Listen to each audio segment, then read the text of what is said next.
Hey everybody, welcome back. Today I'm taking a look at Giga Wing on the Sega Dreamcast, a top-down shooter published by Capcom in 1999, and it was developed by Takumi, which is a developer comprised mostly of former Toaplan employees. Toaplan, of course, being the company that brought us games like Truxton and Zero Wing. This is one of my favorite shooters on the Dreamcast, and it's also one of the more challenging. It's not really a game you're meant to beat on a single continue so much as you try to survive as long as you can and rack up as high a score as possible. The setting is some kind of strange steampunk alternate reality where there's a war going on being propagated by a mysterious force possessing an all-powerful medallion. You have 4 characters to choose from, each with a different shot type, which is always nice. I appreciate the variety. The real standout feature of Giga Wing is the Reflector Force ability, which allows you to convert enemy bullets into point bonuses. You have a reflector gauge at the bottom of the screen, which starts to refill as soon as it's used, and it's really necessary to use it.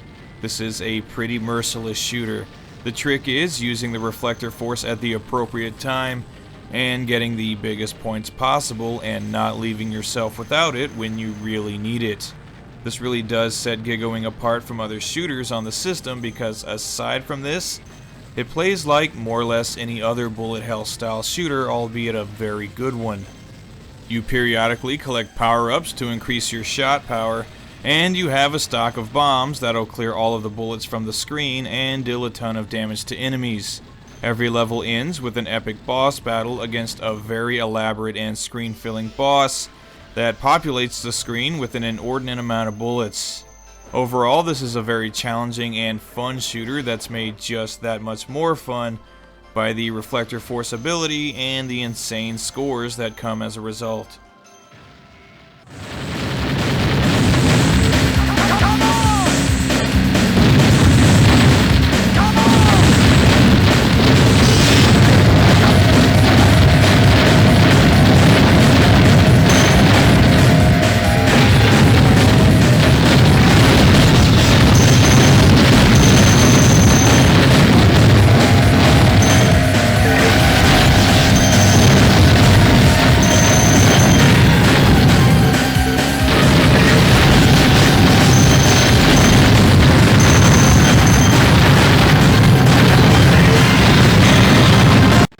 Giga Wing features some top-notch production. I really love the graphics and sound design. The soundtrack I find to be especially awesome. It's a weird blend of high-energy techno tunes and really passive jazz sounds, but it all works very well and sounds great. The graphics are very nice, all of the stages are really colorful and detailed, and the boss and character designs are great too. The only complaint I have isn't really with the visuals as much as how confusing and cluttered things can get, but I guess that's just part of the appeal of a bullet hell style shooter, so it's not even really a complaint.